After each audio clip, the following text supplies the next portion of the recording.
Hello, bonjour mes petites lumières. J'espère que vous allez bien. Une petite vidéo pour vous.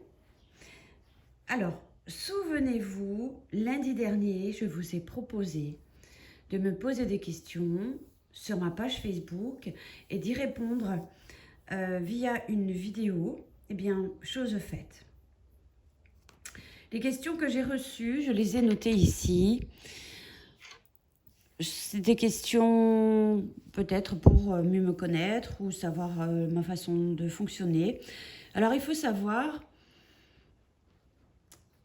sur le chemin de la spiritualité, nous changeons, nous évoluons. Des choses qui résonnaient pour nous il y a 3 mois, 6 mois, ne résonnent peut-être plus de la même manière et on ne fonctionne peut-être plus de la même manière. Et heureusement, ça prouve que nous avons appris, évolué, changé. Voilà. Donc, mes petits rituels peuvent changer au fil du temps, au fil de mon cheminement. La première question était, est-ce que j'ai des rituels tous les jours ? Oui, j'ai des rituels tous les jours. Et je pense que tout un chacun a ses rituels.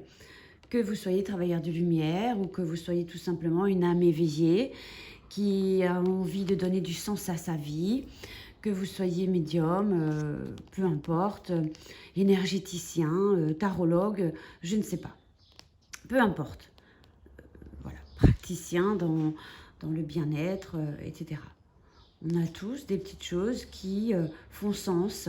Actuellement, ce que je fais, c'est dès que je me lève le matin, je me dirige vers mon hôtel, un petit hôtel, voilà, pas trop surchargé, avec des objets, des choses que j'affectionne, des choses que j'aime beaucoup, que ça peut être une toute petite chose, comme ça peut être, voilà, souvent, ce sont des choses qu'on m'a offert ou que j'ai depuis un moment, depuis mon enfance. Ça dépend de plein de choses. Parce que c'est comme, voilà, la décoration, on la modifie, on change nos objets de place, on ressort des choses, voilà. C'est un petit peu comme ça que je fonctionne. Donc moi, j'ai un petit hôtel. Dès que je me lève le matin, eh bien, je me dirige vers celui-ci, je prends une bougie, j'ai beaucoup de bougies comme celle-ci, hein, j'en ai tout le temps. Quand je suis en rupture, je cours m'en acheter. J'ai toujours peur de ne pas en avoir. Mais des bougies, on en a tous, hein. Alors, c'est pas forcément celle-ci, mais celle-ci, c'est celle que j'affectionne le plus parce que voilà, en ce moment, c'est ça. Alors, j'en ai plein d'autres, évidemment. Je ne me ruine pas dans ces choses-là, hein. Voilà, il faut faire les choses simplement. Il n'y a pas besoin d'avoir des objets qui coûtent très cher, ou peu importe. Faites vraiment comme vous avez envie, ce qui vous appelle, ce que vous aimez.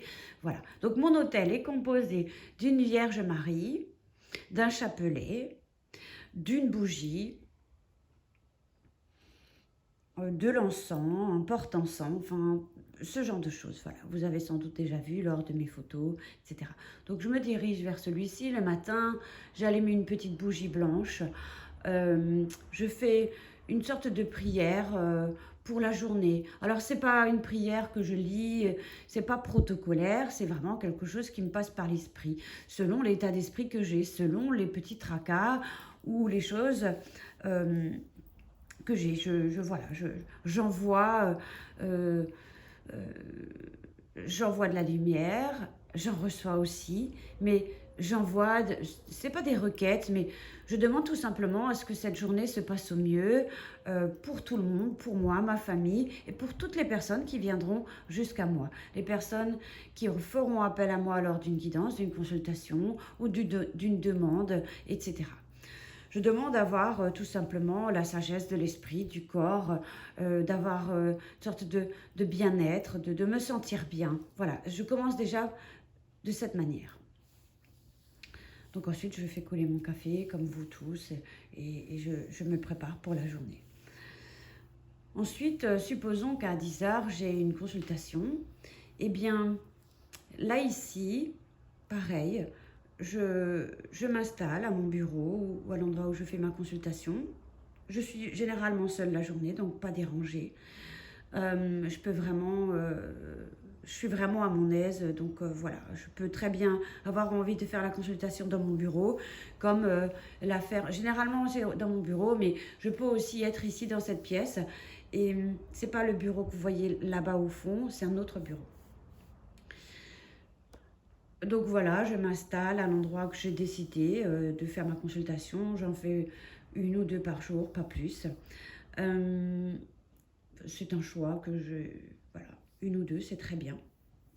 Parce que évidemment, j'ai d'autres choses à faire après. Hein. Donc voilà. J'ai vraiment réduit mes consultations aussi. Au fil du temps, j'ai remarqué que ça me prenait beaucoup d'énergie et qu'on ne peut pas tout faire. On a aussi une famille, j'ai aussi mes créations, j'ai aussi des projets en cours, on a aussi des courses à faire, il y a aussi l'entretien de la maison, il y a aussi tout ce que vous vivez aussi, ben, pour moi c'est pareil. Donc mon quotidien, au niveau de mon métier, et voilà, je me lève, j'allume une bougie, ça me fait du bien, ça m'apaise immédiatement.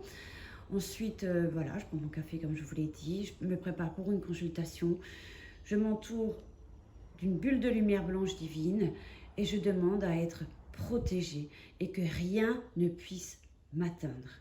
J'ai aussi une grande prière de protection et de guérison que je lis tous les jours, pas forcément toujours à un moment précis, c'est vraiment quand je sens l'appel, quand j'ai un moment, je lis cette prière. Elle est longue, je ne la connais pas par cœur, mais actuellement c'est une prière que j'affectionne beaucoup, qui me parle, qui apporte protection. C'est une prière, voilà, moi je suis croyante, donc c'est une prière qu'on peut trouver eh bien évidemment sur certains blogs ou sur Internet, etc. Donc c'est celle-ci que j'utilise aujourd'hui. Elle est grande, elle est longue. Elle finit par un Notre Père, par un Je vous salue et je crois en Dieu. Voilà. Ensuite, ben, effectivement, je fais appel à mes guides. Je demande à ce qu'ils me permettent d'entendre, voir et ressentir avec clarté une situation, de me permettre de comprendre la situation, de me permettre de voir, d'entendre, de ressentir les choses, d'accord? Donc voilà, ça c'est un petit peu ce que je fais. Donc je procède à la consultation se termine. J'ai énormément de chance d'avoir de merveilleuses personnes qui viennent à moi. C'est souvent très fluide, c'est beaucoup dans le respect. Ça se passe généralement très très bien. C'est très très rare que je rencontre comment dire, des blocages ou autres. Alors, il peut arriver que quelqu'un vienne jusqu'à moi. Déjà, nous avons d'abord un entretien téléphonique pour la prise de rendez-vous. Donc, je ressens déjà des ambiances, des choses, j'ai des ressentis. Je m'écoute. Hein. On a tous cette intuition, ces ressentis au fond de nous. Quand je prends la prise de rendez-vous, je ressens effectivement, je me répète, mais c'est vraiment, je me mets en situation. Il peut arriver qu'au timbre d'une voix, alors il y a des choses que je ressens qui ne vont pas. C'est-à-dire, qu'est-ce qui ne pourrait pas aller? C'est-à-dire, on sent vraiment quelqu'un qui est très abattu, très découragé, très triste. Dans ce cas-là, j'invite et je conseille à la personne, tout simplement, peut-être, avant d'entamer une consultation avec moi, se diriger vers un professionnel qui pourra l'aider, peu importe le professionnel, que ce soit vraiment quelqu'un, par exemple, un psychologue ou une thérapeute en psychologie positive ou un énergéticien ou un magnétiseur, ça dépendra de la situation. Donc je lui propose, si elle le souhaite, d'aller voir ou nettoyer un petit peu et décharger un petit peu les choses pour que moi, après, je puisse obtenir des informations ou l'accompagner tout simplement dans ses questionnements. Supposons qu'elle ne le fasse pas, pour des raisons qui la regardent et que je respecte entièrement. La difficulté qui va se présenter, c'est que la consultation ne peut pas s'ouvrir. Pour moi, elle ne s'ouvre pas. Pourquoi elle ne s'ouvre pas? Parce qu'il y a des choses qui, pour moi, c'est comme si mes guides m'envoyaient, me disaient non, vous voyez, c'est vraiment, j'ai beau essayer de faire un tirage ou de me connecter, de m'entourer encore et encore de mes aides de lumière, de faire tout ce qu'il faut, rien ne se passe. J'ai rien à dire. Donc on ne peut pas effectuer cette consultation. Donc, qu'est-ce que je fais? Eh bien, écoutez, supposons que la personne, elle a déjà payé sa consultation. Évidemment, elle lui sera remboursée. C'est indéniable, hein, c'est comme ça. Pas de travail effectué, pas voilà, donc remboursement. Et puis donc, généralement, les gens ont la chance c'est qu'elles ont une ouverture d'esprit, qu'elles comprennent qu'il y a quelque chose à faire avant et elles se dirigent vers les personnes que je peux conseiller, que je connais, en qui j'ai confiance. Je propose plusieurs personnes et puis elles choisiront, hein, celles qui les appellent. Parce que ce n'est pas moi qui décide pour eux, c'est eux qui décident pour eux. D'accord? Donc elles ont leur libre arbitre de choisir. Voilà. Donc c'est toujours des personnes que je connais, que je côtoie de près ou de loin. Et donc voilà, elles se dirigent, elles viennent jusqu'à moi et ensuite on peut programmer une consultation qui sera de qualité et qui sera vraiment bien. Donc ça, c'est les petites choses qui peuvent parfois voilà, arriver. Mais c'est rare, mais ça arrive. Donc, autrement, quand la consultante m'appelle, eh bien, on effectue donc cette guidance. Alors, certaines fois, je m'appuie évidemment sur mes oracles. Certaines fois, je ne m'appuie pas. Je les ai juste à côté de moi. Je peux très bien regarder comme... Je suis entourée de verdure et d'arbres et vous entendez les oiseaux et tout ça. Je regarde le ciel, je fixe un endroit. C'est difficile à expliquer. J'écoute la personne, elle me pose une question, je me concentre. Non, c'est pas de la concentration, non, parce qu'on ne se concentre pas. Je peux pas. C'est difficile à expliquer. Je me laisse porter par ce qui vient, ce qu'on m'envoie pour elle, et je lui transmets. Alors certaines fois, il faut décortiquer. Hein, certaines fois c'est un mot, certaines fois c'est une image qu'on m'envoie, certaines fois c'est une situation, certaines fois c'est parfois une chanson. Ça peut être vaste. Et ensuite, eh bien, je me dis mais pourquoi on m'a envoyé cette situation? Qu'est-ce qu'il y a à comprendre? Ok. Ensuite, je peux m'appuyer effectivement sur mes oracles qui m'entourent, ou sur un livre. Souvent, j'ai aussi un livre autour de moi.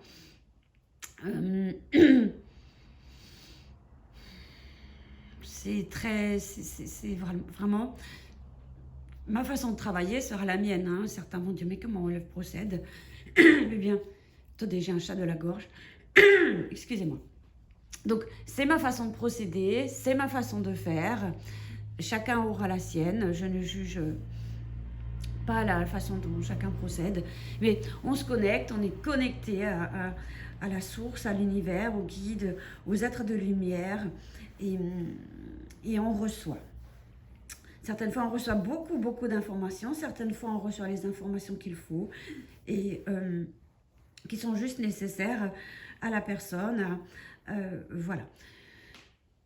Bon. Après une consultation,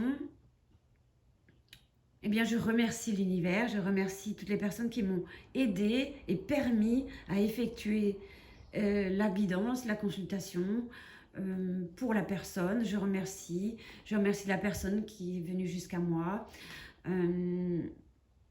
Voilà. C'est des petits rituels comme ça que j'utilise. Je remercie, j'envoie la gratitude. Voilà. Certaines fois, je repense quelques minutes encore aux échanges que nous avons eus et ensuite je laisse. Je laisse l'univers faire et la personne faire. Et, voilà, je dis toujours qu'il faut garder une consultation juste au coin de sa tête et puis continuer sa journée. D'accord? certaines personnes me disent, est-ce que je peux enregistrer? Oui, j'ai rien contre, mais je pense que enregistrer, ça voudrait dire écouter en boucle. Si on peut écouter une fois, c'est bien, mais pas écouter en boucle, parce que je suis pas parole d'évangile, je ne suis pas Dieu, et si c'était le cas, ça se saurait. C'est juste que, voilà, je le garde au coin de ma tête, et puis c'est tout, et je continue ma journée. Enfin, là, je parle pour les consultants. Ensuite, moi, pour ma part, eh bien, écoutez, généralement, juste avant la consultation, j'aime bien aussi me laver les mains, pour ça me redonne du punch. J'aime aussi le faire après la consultation. Je me prépare un petit café, je me mets dehors un petit peu sur ma terrasse.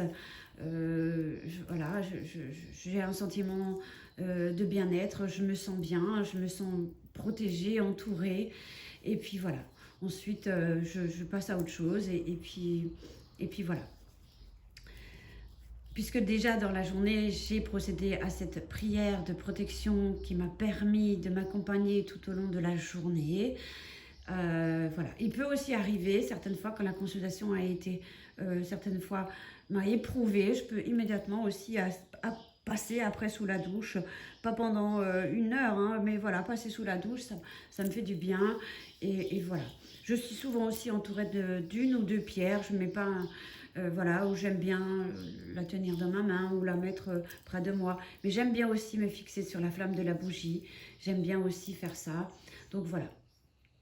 Ensuite, voilà, peut arriver, c'est variable. Il peut arriver que spontanément, je dise une prière que je connais, voilà, que je la dise. Je peux très bien faire la vaisselle et être en train de faire une prière mentalement. Et puis, c'est bien. Hein. Ça dépendra de la consultation, ça dépendra de plusieurs choses, voilà.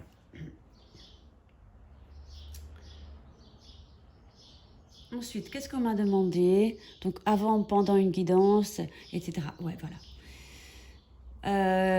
Comment se protéger correctement? Eh bien, écoutez, oui, il y a des pierres, il y a de l'encens. Comment je nettoie ma maison? Et des prières, etc.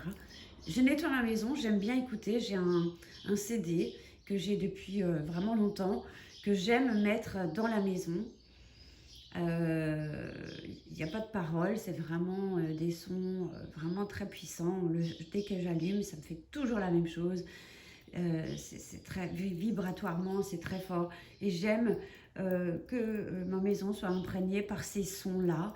Et c'est une façon de nettoyer, de purifier les lieux. J'aime bien aussi utiliser le bol tibétain, de frapper avec sur le bol et laisser les sons traverser la pièce. J'aime beaucoup aussi. Je peux passer dans la journée 1 ou 2 ou 3 fois devant le bol et faire chanter ce bol et imprégner l'atmosphère. Ça me permet aussi de nettoyer, évidemment. Il y a l'encens de sauge que j'aime beaucoup, en bâtonnet ou alors vraiment les feuilles. Si on n'a pas, on peut brûler des feuilles de laurier qu'on a dans sa cuisine aussi. J'ai aussi plusieurs autres encens, l'encens de l'archange Michael que j'aime beaucoup. Il y a un encens pour la maison de protection. Il y a l'encens Saint Gaetano, j'aime bien aussi. Le Paolo Santo, évidemment, qu'une amie m'a ramené du Pérou, qu'elle a ramassé. Donc l'encens du Palo Santo, c'est quand l'arbre est mort, le bois tombe. Donc on ne parle pas de déforestation ici. Ensuite, j'aime bien aussi le papier d'Arménie, j'aime bien aussi. Les cônes, j'utilise pas trop les cônes. Vous savez, les petits cônes triangulaires. Non. Parfois oui, parfois non.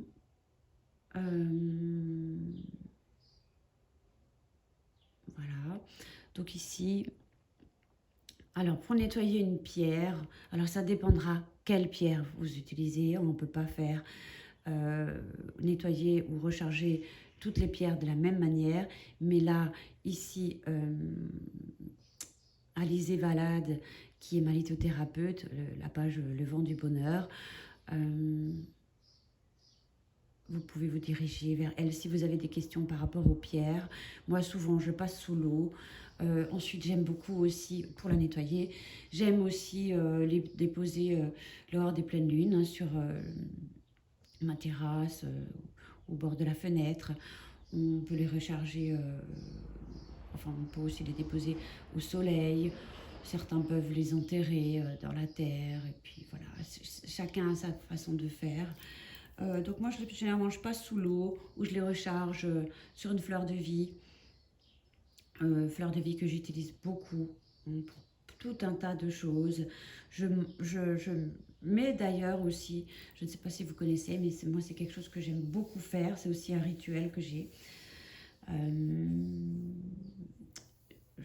si j'ai une fleur de vie imprimée, plastifiée, je mets mes 2 pieds dessus et je me laisse porter par les mouvements que cette fleur de vie voilà, elle fait de moi, c'est comme un pantin, hein, c'est-à-dire je fais des gestes qui vont faire du bien à mon corps. Ça sera le bras qui va pouvoir se balancer, ou alors je fais des 8 avec mon corps. Ça me permet également de me recharger, ça me permet de me redonner de l'énergie. J'aime beaucoup faire ça. Mais attention, tout le monde ne peut pas le faire. Je suis allée chez un ami où il m'a dit, écoute Michel, il y a quelques années quand j'ai dit, mais écoute, moi j'ai vraiment cet appel, j'ai envie d'aller sur cette fleur de vie. Il me dit, méfie-toi, quand mon épouse ou ma femme monte dessus, elle fait un malaise. Donc attention avec ça, d'accord? Moi c'est quelque chose, c'est vraiment un appel, j'ai envie de le faire tous les jours, hein. Même 2 fois parfois, ça me fait du bien, ça me détend, ça me fait du bien au corps, ça me fait du bien à l'âme, ça me recharge. Je sais que les gestes que je vais effectuer, c'est les gestes que j'ai besoin, parce que voilà, j'ai eu certaines opérations déjà au dos, et donc parfois en étant souvent assise, et bien voilà, on est un peu engourdi et tout. Et donc j'aime beaucoup utiliser cette fleur de vie. Les gestes seront justes, je ne me trompe pas. Il faut être vigilant quand on a eu des opérations au dos, au genou, peu importe. Certains gestes, on ne pourra pas les faire, hein. J'ai tenté plusieurs expériences de sport collectif, bon, ou autre, mais ça n'a pas été pour moi parce que ça n'allait pas. Donc voilà, cette fleur de vie me fait beaucoup de bien. J'aime aussi beaucoup bouger, faire de l'entretien, faire un petit peu voilà, de fitness. J'aime beaucoup faire ça. Je mets la musique entraînante. J'aime bien aussi, ça me permet de me sentir bien après. Voilà, je me sens bien après. Ça, c'est des petits rituels encore que j'ai. Ensuite, est-ce que j'ai des mantras? Alors, j'ai des mantras que j'ai imprimés il y a quelques années aussi sur la page, comment elle s'appelle déjà? Happy Hop la vie, vous pouvez aller voir. Il y a des mantras de gratitude. Il y a des mantras pour la visualisation créatrice. Des mantras pour tendre la main à son enfant intérieur. Il y a des mantras encore de gratitude. Il y a tout un tas de mantras. Je les ai plastifiés et imprimés. Donc ça aussi, certains mantras, certaines fois je le fais, mais surtout, je remercie l'univers d'être en bonne santé, de donner le meilleur de moi-même pour les personnes qui viennent jusqu'à moi, pour les guider, les accompagner, toujours dans l'amour. Voilà.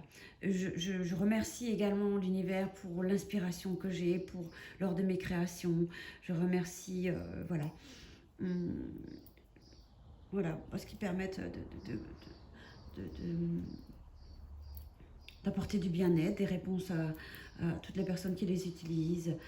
Je remercie aussi l'univers quand certaines fois j'ai aussi des pensées de colère ou je suis fâchée contre une situation, pas forcément une personne, ou quand j'ai des émotions un petit peu lourdes et que j'arrive à les gérer, je vais dire super, merci, voilà. Je me tire aussi une carte tous les jours. Actuellement, j'utilise l'oracle des messages de ton âme. J'aime bien les utiliser. Donc, à mon hôtel, près de mon hôtel, comme là aujourd'hui, j'ai un petit ange comme ça. Et ensuite, je me suis tiré cette carte.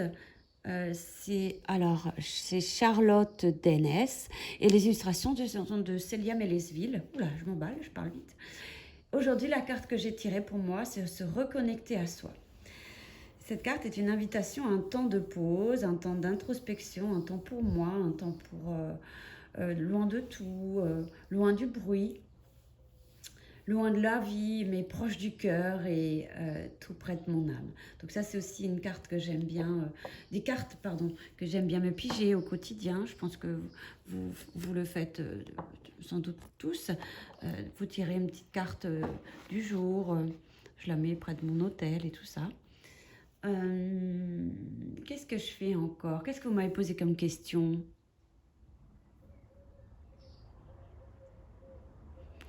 Ouais. En fait, l'essentiel, c'est de faire les choses avec le cœur.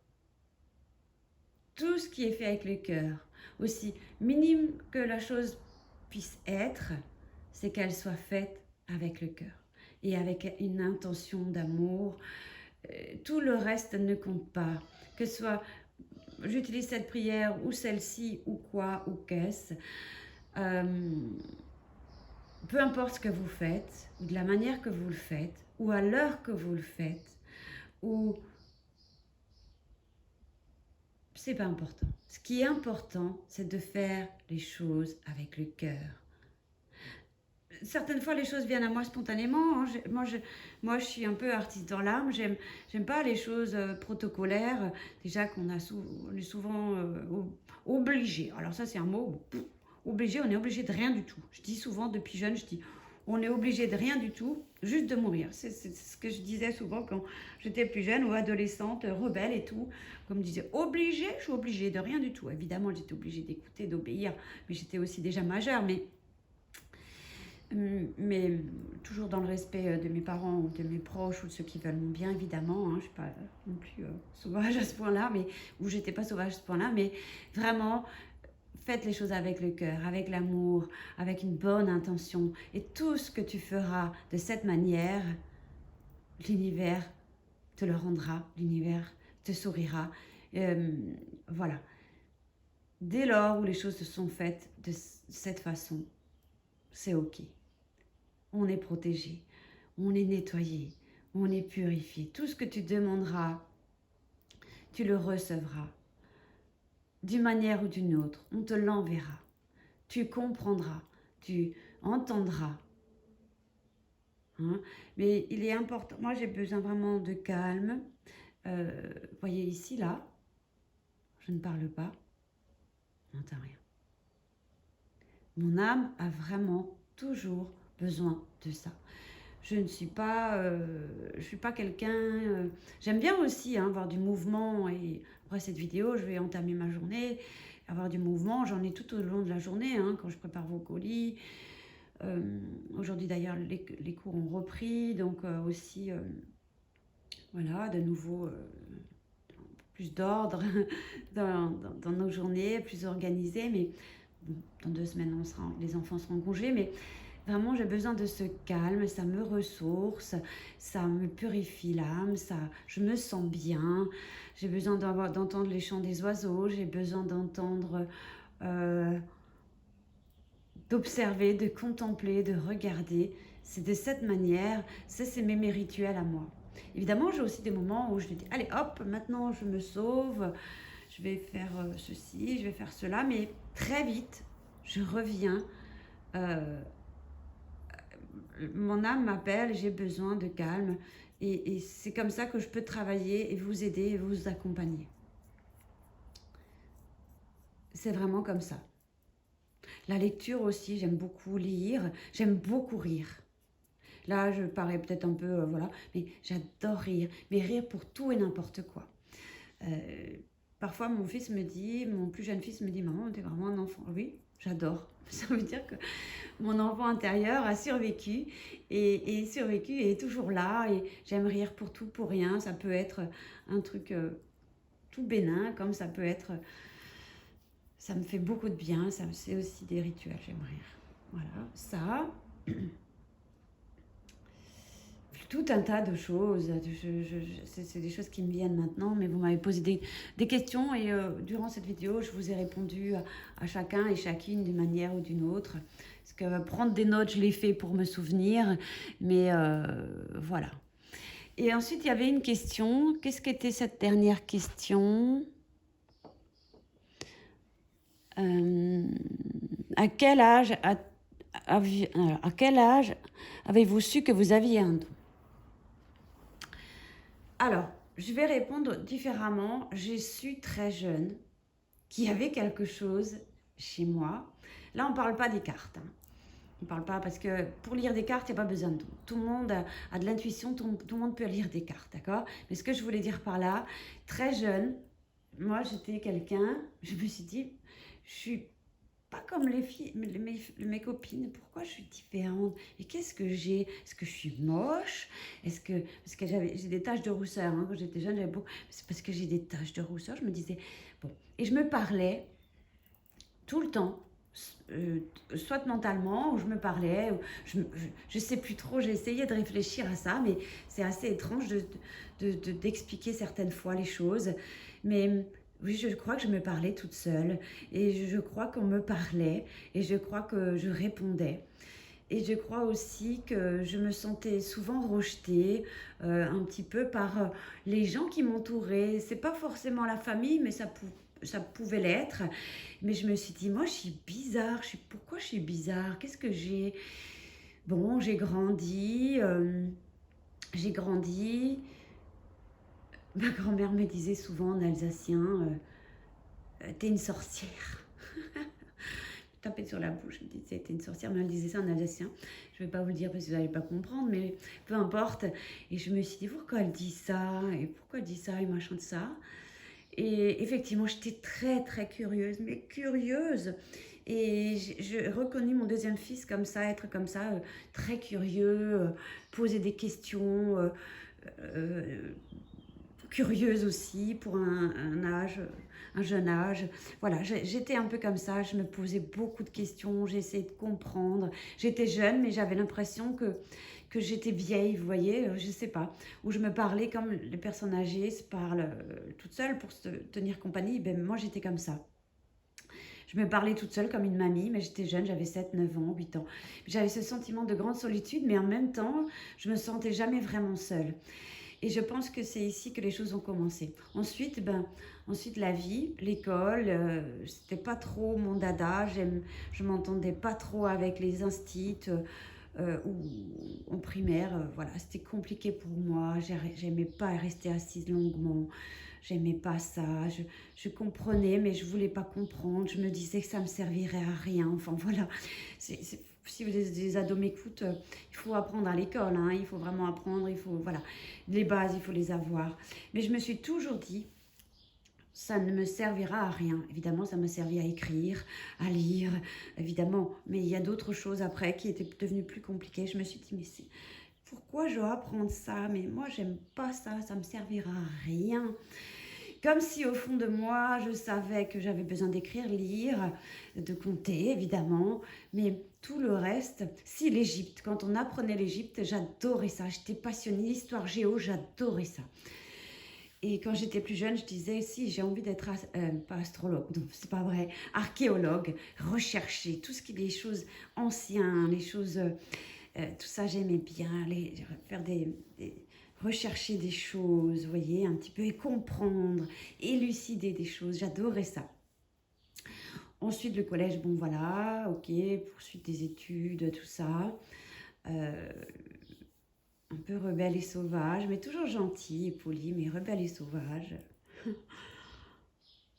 Gentil avec ceux qui étaient gentils avec moi, évidemment. Ensuite, voilà.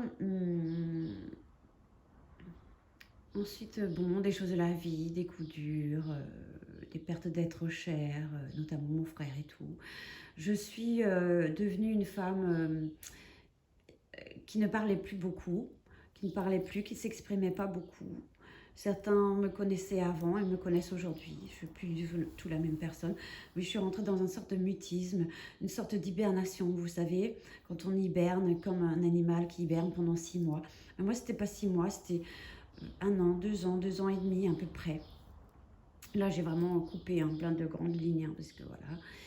Et puis, je parlais pas beaucoup, j'aimais pas m'exprimer en public ou en famille, entre amis, je n'aimais pas. J'observais, j'écoutais. J'avais ce discours intérieur, toujours avec moi-même. Mais... Et puis un jour, je suis allée voir quelqu'un. j'ai dit, je crois que j'étais pas loin de me réveiller. Oui. J'ai beaucoup coupé hein, des choses, j'ai pas tout dit parce que voilà, c'est pas nécessaire. J'ai aussi une certaine pudeur sur certaines choses. Pas de problème avec, mais de la pudeur, gênée. J'ai pas toujours envie de tout dévoiler. J'aime bien garder des jardins secrets, même s'ils seraient très beaux à révéler, mais j'ai pas toujours envie. C'est un petit peu comme ça que je suis. Vous ne voudrez pas. Donc voilà, donc un jour je me réveille, je vois quelqu'un, je me réveille, je pense que avant que j'aille la voir, je me suis dit c'est bon, maintenant. Et depuis, j'ai jamais arrêté de parler, j'ai jamais arrêté de bouger, j'ai jamais arrêté de m'exprimer, de créer, de me révéler, d'aider, d'accompagner, de guider. Voilà, et j'espère que ça continuera encore très très longtemps, que vous m'accordez votre confiance, votre fidélité, votre amour. Et puis, d'être un travailleur de lumière, c'est vraiment quelque chose qui est formidable au quotidien. Voilà. Mais c'est aussi effectivement fatigant. Depuis cette nouvelle année 2020, je prends beaucoup plus de temps pour moi, pour récupérer, puisque j'arrive aussi vers la cinquantaine, donc peut-être que je suis aussi un peu plus fatiguée. Et du coup, je prends vraiment le temps pour moi, pour me reposer, faire des temps de pause, pour me reconnecter à moi. Hein. Je me repose beaucoup plus. C'est vraiment pas je vais me reposer. Non, je me repose parce que je ressens que j'ai besoin de me reposer. Vous voyez un peu, c'est comme ça. Je m'écoute beaucoup. J'écoute aussi les miens parce qu'ils vivent avec moi, donc ils savent comment je suis. Hein, ils connaissent nos humeurs. Oh, quand tu commences à être de mauvais poil, c'est bon, repose-toi, laisse tout. Ah, ok, t'as raison. Voilà, c'est comme ça. Voilà, que j'écoute les miens, ceux qui m'accompagnent, qui vivent avec moi au quotidien, parce que je suis pas facile à vivre. Je suis pas embêtante, mais j'ai aussi mes, je suis un peu bohème comme ça. C'est un peu compliqué parfois de vivre avec des gens comme ça qui bougent tout le temps, pas qui bougent tout le temps, mais qui ont tout le temps des idées, qui ont tout le temps des choses à dire. C'est fatigant pour les autres. Vous voyez un petit peu. Donc, même moi, je me fatigue. Des fois, je me dis, oh là là, Michel, stop. Je dis, là-haut, stop, arrêtez. Là, je suis fatiguée. Vous m'envoyez trop d'infos, vous m'envoyez trop d'idées. Ça fuse de trop. Stop, on s'arrête. J'ai besoin d'une pause. Et voilà, et je me repose. Je dors beaucoup aussi. Non pas parce que j'aime dormir, mais parce que c'est un repos. Et puis, c'est vrai aussi que là, j'avance. J'ai aussi effectivement une pathologie qui ne m'empêche pas de vivre, d'être heureuse de vivre, mais qui a aussi certaines choses. Je suis parfois un petit peu restreinte sur certaines choses, mais c'est pas invalidant à ce point-là. Je vois mes médecins. Je crois que plus je vais bien, plus ma maladie va bien, ou comment on peut pas dire maladie, pathologie, hein, ma pathologie va bien. D'ailleurs, j'ai fait mon bilan sanguin durant le confinement, donc mon médecin m'indique très clairement, ton bilan n'a jamais été aussi bon depuis de 18 ans, j'en ai 47, il n'a jamais été aussi bon. Pourquoi? Parce que j'ai pris plus soin de moi, j'ai pris plus soin de bien manger, vous voyez, de cuisiner des fruits, des légumes, de prendre plus le temps. Donc ça prouve bien quand on prend le temps pour soi, de se reposer, de trucs, ça m'a permis d'aller mieux. Et mon sang, voilà, pareil, hein, voilà. Donc ça a été favorable sur beaucoup de points, et donc ça m'a aussi permis de comprendre que je devais plus me reposer, mieux manger, voilà. Hein. Donc moi, ça n'a pas été très contraignant. Et puis de toute façon, moi je suis souvent, je sors évidemment, hein, je ne suis pas non plus sur ma grotte, mais pas, loin de là, hein, j'aime aussi, comme vous voyez, j'aime aussi prendre un temps pour moi avec une amie, à me promener, faire du shopping. J'adore, hein, j'aime beaucoup bien manger, faire un bon petit resto. J'adore ça. Hein. Je ne vais pas non plus dire que Michel-Ange Tarot, il est ermite du tarot. Non, mais j'aime bien la carte de l'ermite. je me sens bien comme ça. Ça me ressemble bien. Donc voilà, je crois que j'ai répondu à tout un tas de questions, peut-être même pas à celles que vous m'avez posées, puisque vous voyez, je suis toujours un petit peu... voilà, j'ai dit des choses que vous ne saviez pas ou que peut-être que vous intéressent pas, peu importe. J'ai tourné cette vidéo pour vous, ça m'a fait plaisir. Il est 9h50, je vais entamer cette journée. Mon café, il doit être vide, et froid d'ailleurs. Bon, voilà, j'étais ravie de papoter avec vous. Eh bien, j'espère que cette vidéo vous a plu. Je vous dis à tout bientôt, portez-vous bien. Et puis, bonne semaine à tous. Et un bel été surtout. À bientôt.